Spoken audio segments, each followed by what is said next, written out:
Buenas noches, bienvenidos a esta primera sesión síncrona de hoy domingo 15 de junio del 2025.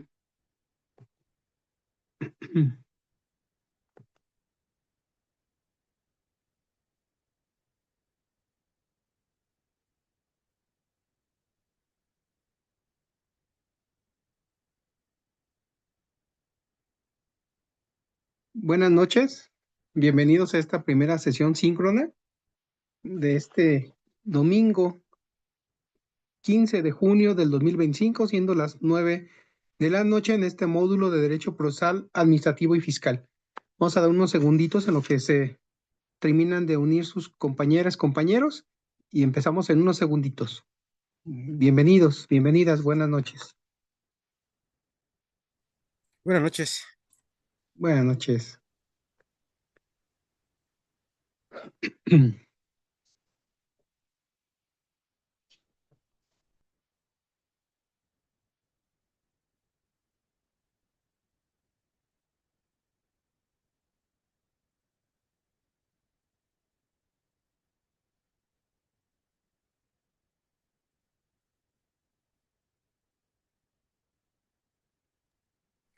Debo preguntar, profe, no le puse el Mande. nombre porque estoy un poquito enfermo y se me pasó, pero me llamo Alberto Zavala Contreras. Alberto, muy bien, sí, Zavala. veo que dice bienvenido, Sí, Alberto. y luego tengo fallas porque como vivo en una comunidad rural, hay muchas fallas Ok, en el internet y ahorita tengo el celular y allá sí le puse, pero se me olvidó ponerle a la computadora. no Ay, te disculpe. preocupes, Alberto, al Vale, contrario, gracias. gracias.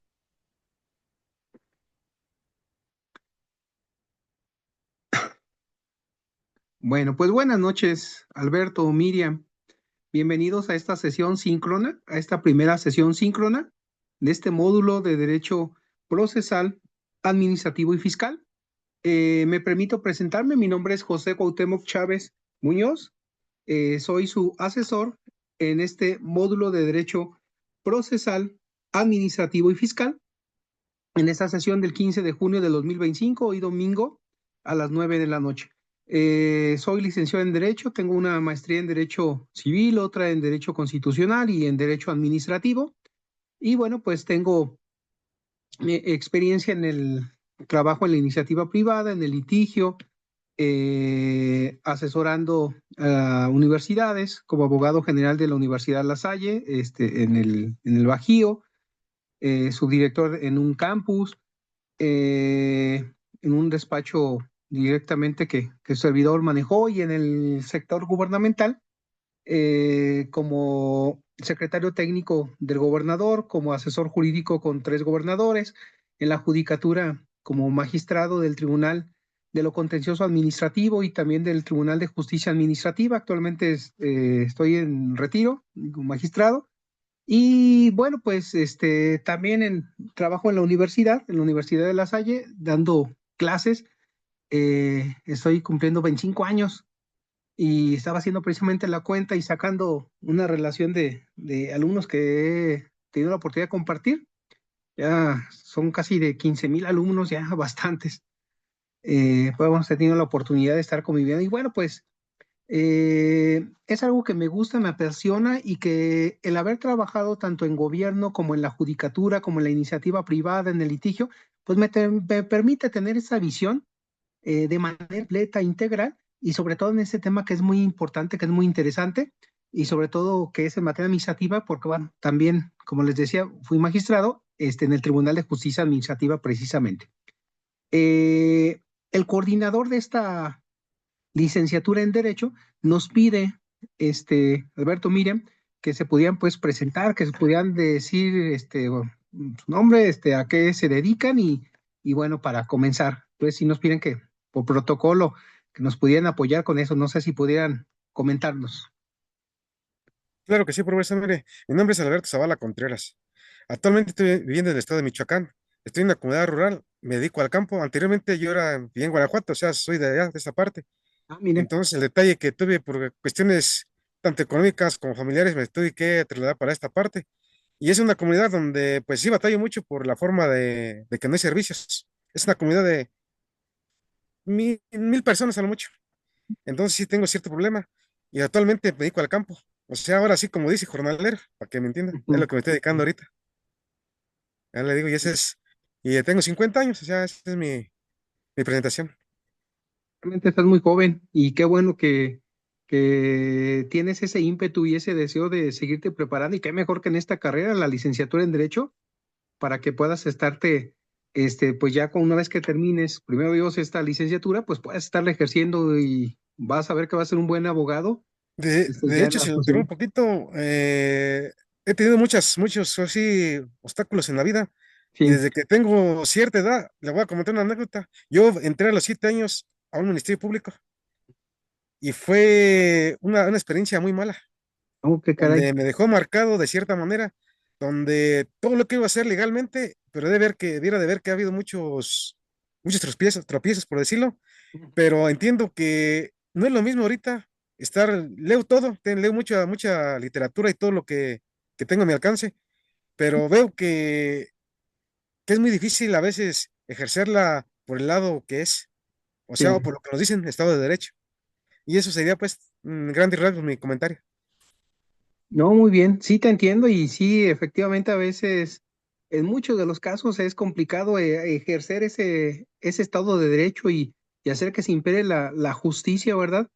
Porque pues no basta con tener la razón o saber cuál es la verdad, sino el arte de saber convencer y armar las pruebas y los elementos precisamente para que el juzgador y para que la contraparte precisamente te dé la razón. Y partes de lo que estaríamos viendo aquí en ese procedimiento, para que se haga precisamente, se reúnan todos los elementos para que no solamente se tenga la razón, sino que se pueda demostrar lo que se tiene, ¿verdad? Muy bien, Así pues es, profe. felicidades. Sí, gracias. Muchas gracias. Miriam, Ay, buenas noches. Bueno, buenas mi nombre es noches. Miriam.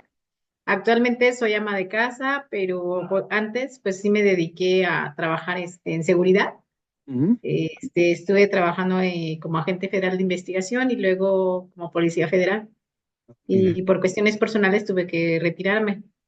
Este, pero como no, bueno, ahí aprendí un poco, bueno, aprendí, me faltaba la carrera. Ujú. Este, bueno, yo soy químico y pero pues sí me costó trabajo porque pues no conocía nada de derecho y pues ahí sí se utilizaba muchas cuestiones, este, pues de derecho, ¿no? Y por eso me Ujú. surgió, las ganas de poder estudiar esta carrera. Ujú.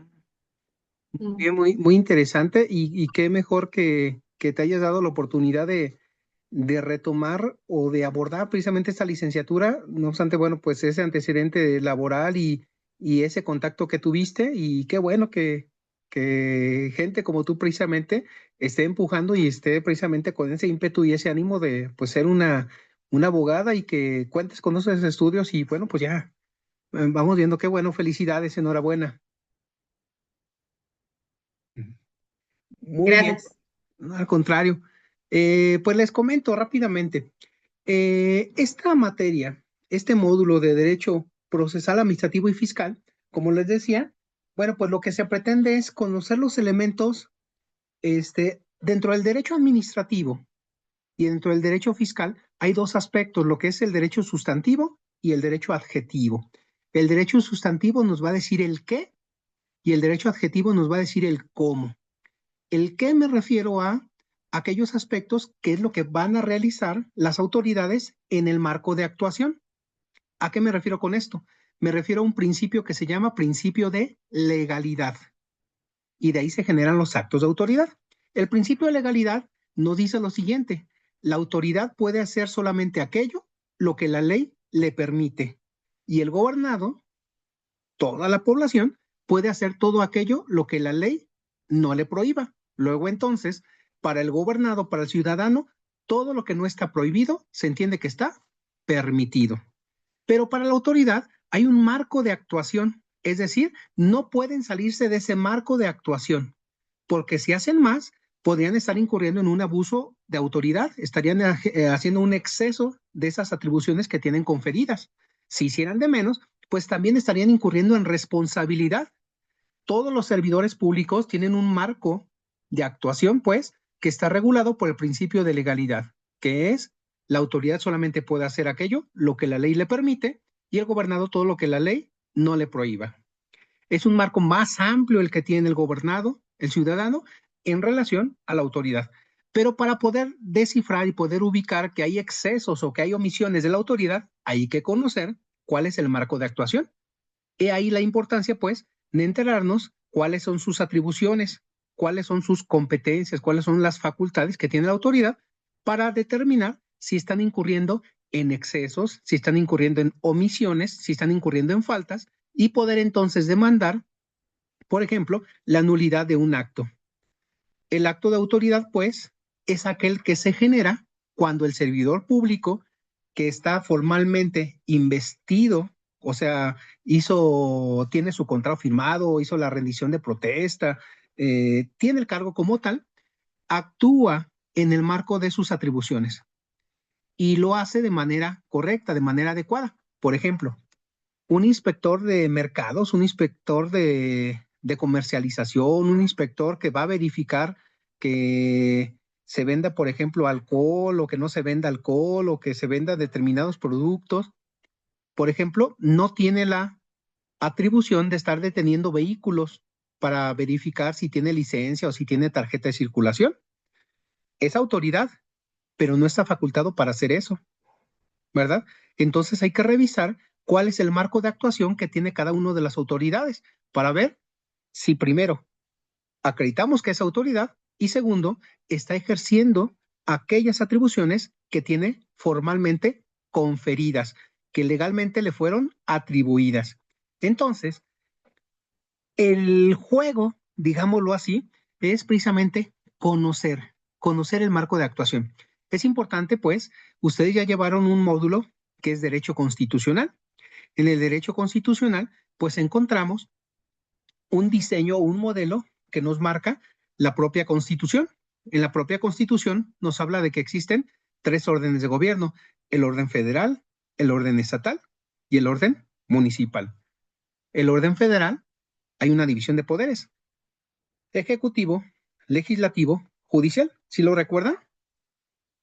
A nivel estatal también hay una división de poderes: ejecutivo, legislativo y judicial. Presidente de la República a nivel federal, gobernador a nivel estatal o local. Y a nivel municipal, pues tenemos, entre otras cosas, pues a los ayuntamientos, que son cuerpos colegiados, integrados por la presidenta municipal o presidenta, síndicos y regidores. En la Ciudad de México, por ejemplo, están las alcaldías. Entonces, para poder conocer este elemento que es el derecho procesal, administrativo y fiscal, debemos de conocer cómo está estructurado las autoridades, cuáles son los órdenes de gobierno, para saber si es un tema de competencia federal, de competencia estatal o de competencia municipal. Y también debemos de conocer, por ejemplo, qué es lo que le toca realizar a cada una de las autoridades. Veo que se incorporó Jocelyn. Bienvenida. Buenas noches, Jocelyn. Hola, buenas noches. Muchas gracias, me presento. Mi nombre es Cuauhtémoc Chávez. Bienvenida a esta sesión síncrona. No sé si quieras comentarnos algún detalle o algo que nos quieras comentar.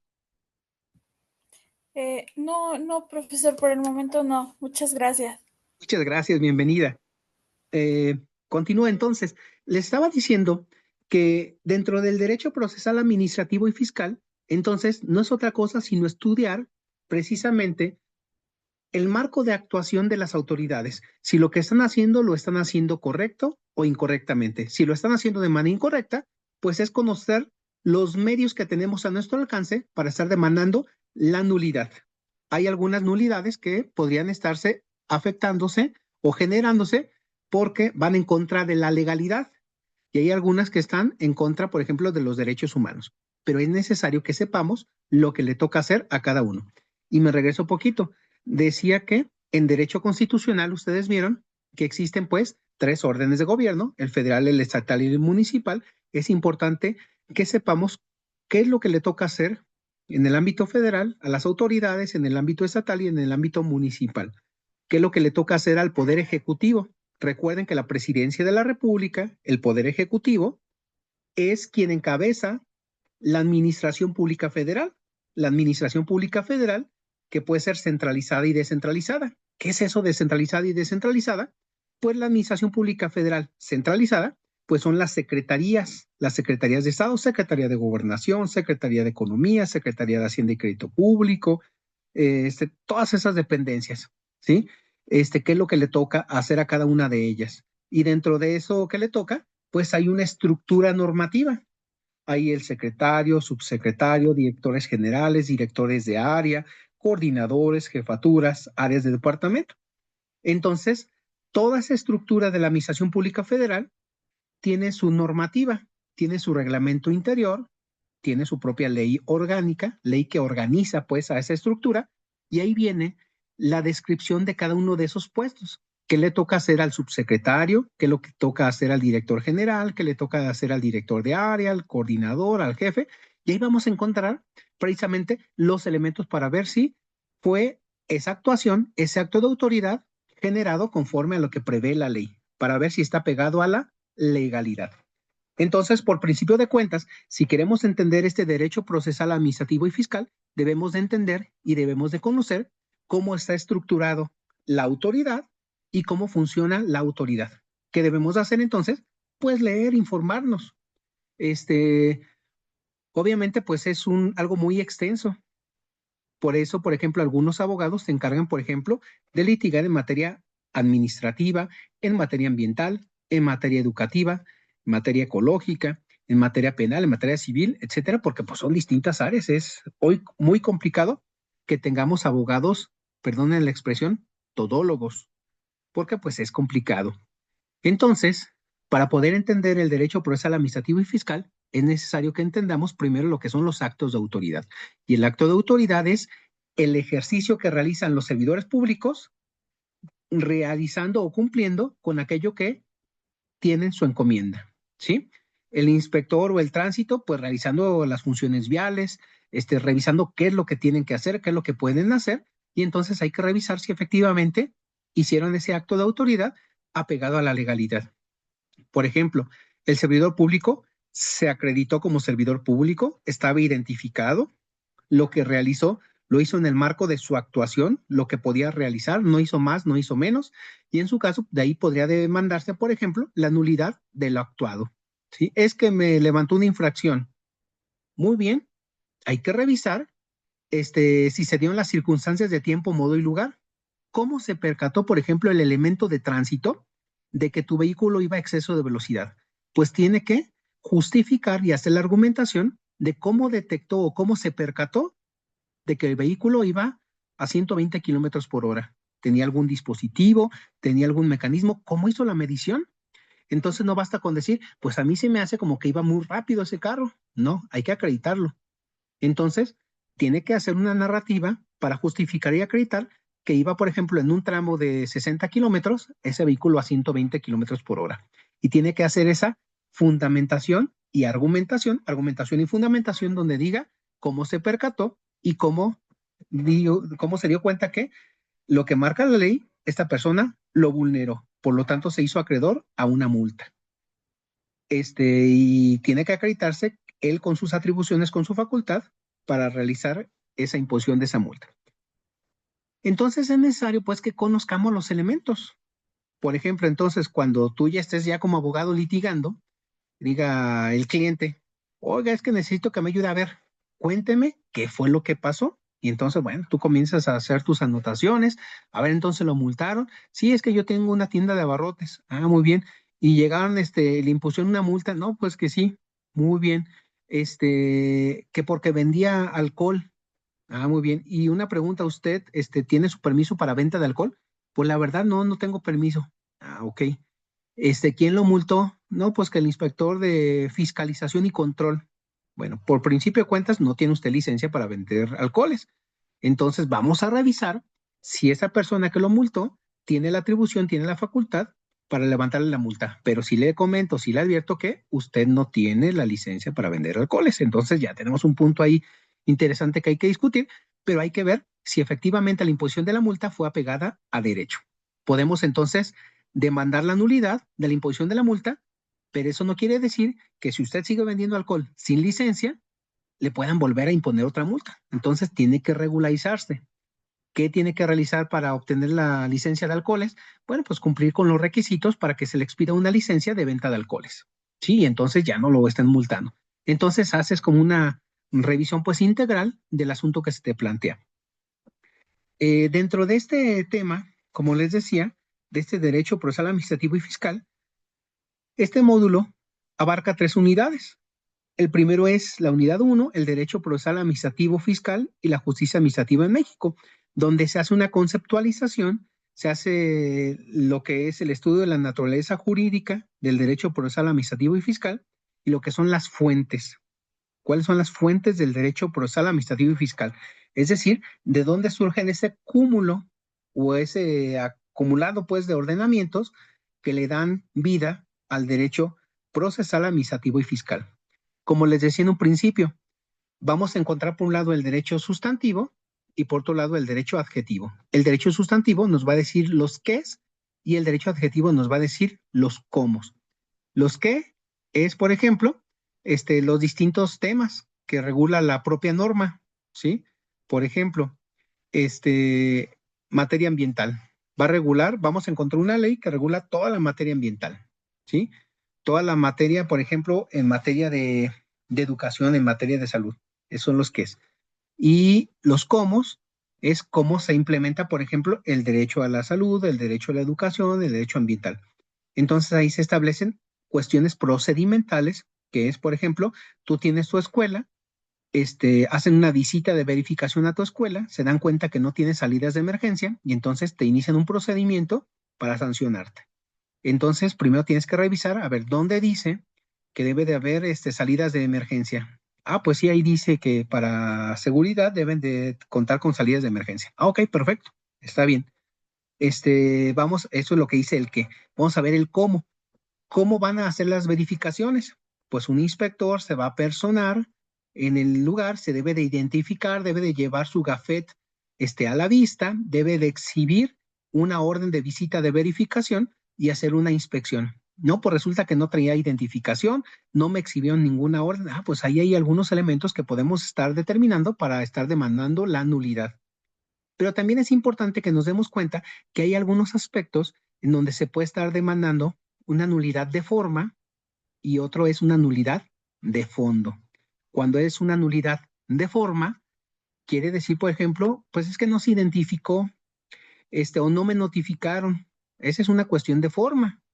Quiere decir que podemos obtener una nulidad, pero no implica que después vuelvan a visitarnos y me vuelvan a imponer, por ejemplo, una multa. Cuando es una nulidad de fondo, es que acreditamos que no le asiste el derecho de hacer esas visitas, una cuestión de fondo. Y entonces ya quedas prácticamente, si determinas una nulidad de fondo, pues es combatir una cuestión más formal que evita, por ejemplo, que vuelvan a incurrir en esas prácticas. Por ejemplo, tienes tu escuela, te hacen la visita de verificación para ver si cuentas con salidas de emergencia, una nulidad de forma, pues no se identificó, no se te notificaron, una nulidad de fondo, por ejemplo, en esa visita de verificación, es, por ejemplo, que diga, bueno, no tengo esa salida de emergencia, pero tengo otros elementos que permite la propia ley.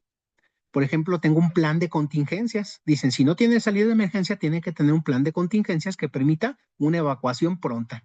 Y resulta que sí tienes un plan de contingencias para que puedas evacuar, por ejemplo, la escuela.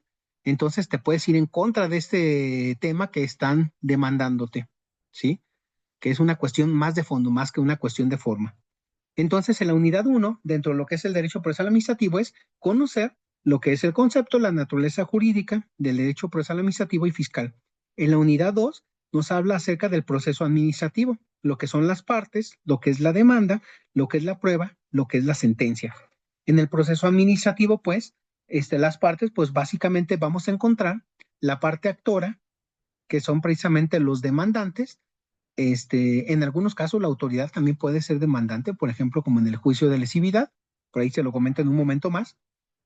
La parte demandada por lo general es la autoridad, la parte actora el ciudadano o el abogado en representación del ciudadano, la parte demandada la autoridad, que puede ser federal, puede ser estatal o puede ser municipal. Si es federal la autoridad, pues tienes que demandar ante el Tribunal Federal de Justicia Administrativa. Si es estatal, pues tiene que ser ante el Tribunal de Justicia Administrativa del Estado. Si es municipal, pues en el juzgado municipal, administrativo municipal de la localidad o en el tribunal estatal, dependiendo pues de la competencia, como les decía en un principio, si es del orden federal, del orden estatal o del orden municipal. Lo que son las pruebas también, no basta con decir que tienes la razón, hay que acreditarlo con las pruebas, ¿sí? Si yo digo que la burra es parda, pues es porque tengo los pelos de la burra en la mano, dicen coloquialmente. ¿Cómo vamos a acreditar? Es que me dice mi cliente lo siguiente, es que yo tengo mi predio, yo tengo mi terrenito, y resulta que construyeron una calle, pero yo saqué mis mediciones y resulta que mi terreno mide de ancho 40 metros y de largo 120 metros. Resulta que ahora que volví a ver mi terreno, pues ya no mide los 40 metros de ancho, se redujo a 28, o sea, me quitaron 12 metros porque construyeron un carril y una banqueta. Ok, eso yo puedo decirlo porque pues yo lo sé, yo saco las medidas, pero ¿cuál será la prueba idónea para acreditar que hubo una afectación, que hubo una ocupación irregular de mi predio? Tiene que presentarse, por ejemplo, una prueba que se llama pericial, un peritaje, en donde un especialista va a hacer la revisión de mi escritura, de mi documental, donde dice su predio, su polígono, mide de 40 por 120. Y entonces hubo una afectación y se redujo de los 40 a 28. Hubo una reducción y entonces el perito, el ingeniero, el topógrafo va a emitir un dictamen donde dice efectivamente hubo una afectación. Esa es la prueba idónea, por ejemplo, lo que es un peritaje. No puedes aportar, por ejemplo, otra prueba que se llama la prueba inspeccional. ¿En qué consiste la prueba inspeccional? Decirle al personal del juzgado o personal del tribunal, vayan a darse una vuelta para que se den cuenta que hay una ocupación y que me quitaron una fracción de mi terreno. ¿Por qué no? Bueno, puede ser que se dé la vuelta el personal del juzgado, pero ellos no son peritos, no son especialistas para que determinen que hubo una afectación. La prueba idónea, pues, puede ser, bueno, en este caso sería la prueba pericial. Tampoco una prueba idónea sería, por ejemplo, una prueba testimonial. Vamos a preguntarle a don Chonito, vamos a preguntarle a doña Librada, ¿verdad que sí, me ha afectado mi terreno? Pues ellos no son especialistas, pueden rendir su testimonio, pero no serán las pruebas idóneas. Entonces hay que conocer cuál es la prueba idónea para acreditar, por ejemplo, la afectación y que digamos que efectivamente nos asiste el derecho. Entonces hay que conocer cuáles son las pruebas. ¿Y cuáles son las pruebas? La documental pública, la documental privada, la prueba pericial, por ejemplo, la prueba testimonial, la prueba confesional, ¿sí? Entre otras también, por ejemplo, que nos pueden estar aportando la modernidad, por ejemplo, pueden ser algún hecho notorio. Por ejemplo, yo recuerdo en alguna ocasión, me estaban diciendo en época de la pandemia, yo recuerdo, me decían, es que resulta que el gobernador ordenó que se cerraran los centros de distribución y eso me causó una afectación a mi negocio. Tuve que cerrar mi negocio y entonces eso me generó unas pérdidas. Y lo que vengo a demandar es que por las acciones que tomó el gobernador, pues necesito que me reparen el daño que me hayan generado. Y entonces yo les dije, como magistrado les pregunté, bueno, ¿y cómo me acreditas? Y dice, bueno, pues se lo acredito magistrado porque lo publicó en sus redes sociales, lo publicó en Twitter, que era actualmente X, que era una red social, y dijo que se iban a cerrar los centros de distribución. Ok, entonces yo dije, bueno, esa es una prueba, es válido porque lo hizo en su calidad de gobernador, aunque fue en una red social, no fue un comunicado, no fue un oficio oficial, pero es a todas luces una información pública y le di ese valor. Dijo, bueno, sí, efectivamente.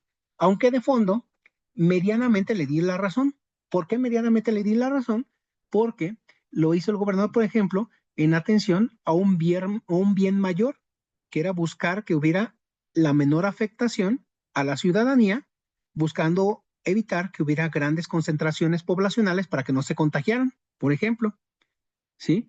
Entonces, bueno, son algunos casos interesantes. La unidad 3, bueno, previo a pasar a la unidad 3 está lo de la sentencia. La sentencia es la resolución de fondo que emiten las autoridades. La resolución de fondo que emiten las autoridades, en este caso, los magistrados, los jueces, que pueden confirmar, pueden modificar o pueden revocar el acto de autoridad. Pueden confirmar, efectivamente, la autoridad tenía razón. Es válida la multa. Pueden revocar, la autoridad no tenía razón, se revoca la multa. O pueden modificar, ¿sí? ¿Sabes qué? Sí, medianamente tenía razón, pero no va a ser una multa de 100, va a ser una multa de 50. La tasó muy alto o alguna cuestión. Entonces puede ser distintos los efectos de una sentencia. Y bueno, pues nos encontramos con distintos retos. El reto 1, que es un cuestionario, que es las nociones de derecho procesal administrativo, lo que es el derecho procesal administrativo, el proceso, procedimiento y principios del derecho procesal administrativo y fiscal. Es un cuestionario que tienen que estarlo resolviendo, espero que ya lo hayan trabajado. Viene la unidad 2, un reto 2, lo que es la entrega de un archivo. En este reto 2, pues tiene que estar verificando 5 sentencias. Bueno, escoger 2 de 5 sentencias. Una que es sobre ley de caminos, puentes y autotransporte federal, la ley de comercio exterior, la ley federal para prevención e identificación de operaciones con recursos de procedencia ilícita, ley del impuesto sobre la renta, impuesto al valor agregado, la ley del seguro social. De esas tienen que escoger 2 sentencias de esos temas y tienen que identificar cuáles son las partes, la parte actora y la parte demandada. ¿Cuál es el objeto de la sentencia? ¿Qué es de fondo? Es importante que se lea la sentencia para ver qué es lo que busca, qué es lo que se pretende. Demandar la nulidad, que no se me cobre la multa, que no pague esos impuestos. ¿Cuáles son las pruebas que se aportaron? ¿Y cuál es el sentido de la sentencia, de la resolución? Y eso, bueno, pues es en el primer reto que se envía, que es el reto 2. Está muy interesante también porque vamos a conocer, pues, los alcances de una sentencia, haciendo un análisis de una sentencia.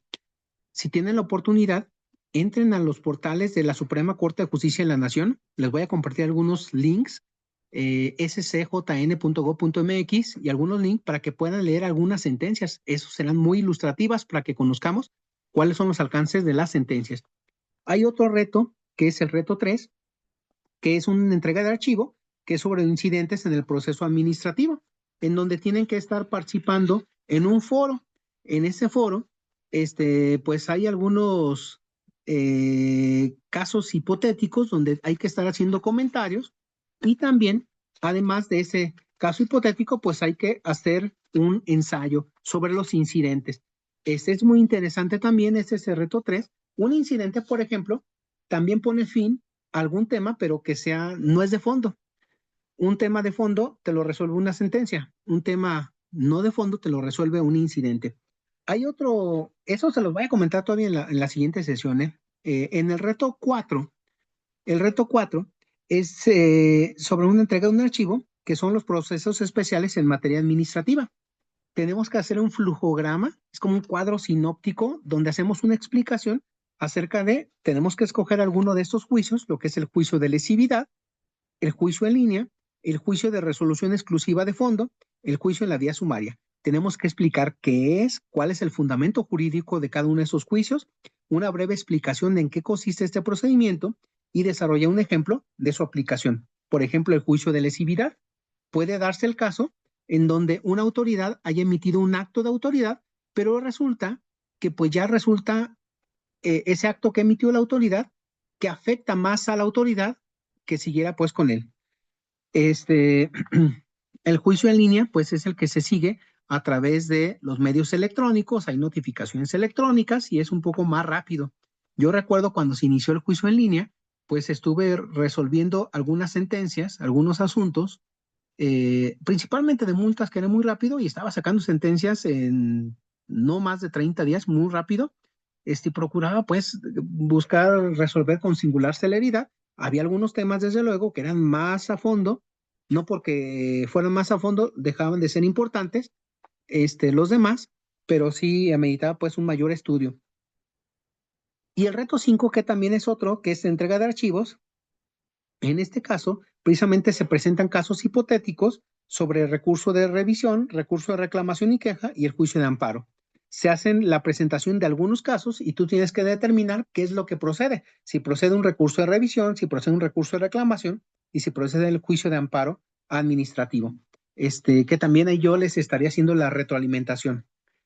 Hay algunos medios de impugnación en contra de los actos de autoridad. Recuerden que todo esto se genera, pues, a partir de revisar si los servidores públicos están actuando conforme a derecho o no. Si están actuando conforme a derecho, no hay problema. Pero si están actuando en contrario a lo que marca la ley, a lo que pueden hacer, a lo que deben de hacer, entonces vamos a estar demandando la nulidad, ¿sí? Y nos podemos encontrar con distintos medios que nos pueden dar la posibilidad de defendernos, ¿sí? Como puede ser recurso de revisión, recurso de reclamación, el juicio de amparo. El juicio de amparo es en el caso de violaciones a los derechos humanos. Como les dije, es punto clave que conozcamos cuáles son los actos de autoridad y que conozcamos el marco de actuación de las autoridades. No sé si tengan alguna pregunta, no sé si haya sido muy confuso, no sé si, no sé, igual les voy a estar compartiendo también algún material adicional. No sé si tengan alguna pregunta, duda o comentario. Bueno, por mi parte, en lo que comentó de un abogado que es todólogo, en sí yo he platicado pues con algunos ¿verdad? Que ya tienen tiempo en su carrera, algunos compañeros que por decirlo que son abogados, Sí, y sí. me han dicho pues que la forma de litigar a veces, o sea, como usted dijo, ordenamientos sustantivos y adjetivos, pero dicen Ajá. pues que a veces, ajá, a veces la más acertada es el derecho constitucional y el derecho de los derechos humanos. Entonces ellos me comentan que sabiendo o interpretando la Constitución y los derechos humanos, hay gran ventaja, como dice el artículo primero constitucional, donde México es parte. Entonces me dicen, a veces tenemos que agarrar bastante de todo, casi de todo, dicen, porque pues no se mantiene, no dice, o sea, me lo han dicho. Exacto. Entonces me han dicho, pero no tengas miedo, dice, porque tú tienes que enfrentar con el derecho constitucional, tumbas cualquier cosa que esté mal o que no esté de Violando los acuerdo derechos a humanos, sí. y de derechos humanos. Entonces, como me dice, lo que debes ver jurisprudencia, debes de ver tratados internacionales, de México es parte, ya firmado, y me dicen, y con todo eso se puede paralizar a veces muchas sentencias, o en este caso el juicio sumario, que lo entiendo que es una forma rápida, que no es de fondo, Sí. Ujú. pero se puede llevar por el caso que estoy checando el de ese de Puentes, pues es un juicio sumario, ¿verdad? Y me dice Así ahí que es. pues la multa son 900 y tantos pesos, si no me recuerdo. Ujú, sí. Entonces, creo que ahí también, usted que es magistrado, me podría dar esa orientación, donde a veces ustedes están en su pensar o en su decisión, comprenden que también a veces no tiene caso llevar un juicio tan extenso por una cantidad muy Ujú, baja, por decirlo. Entonces ya lleven en esa sentencia que estoy checando yo, que pues se decidió mejor, casi por decirlo de trámite, mejor vámonos. O sea, yo ujú. pienso, o sea, usted que es magistrado me podría contestar eso, o sea, para ese detalle.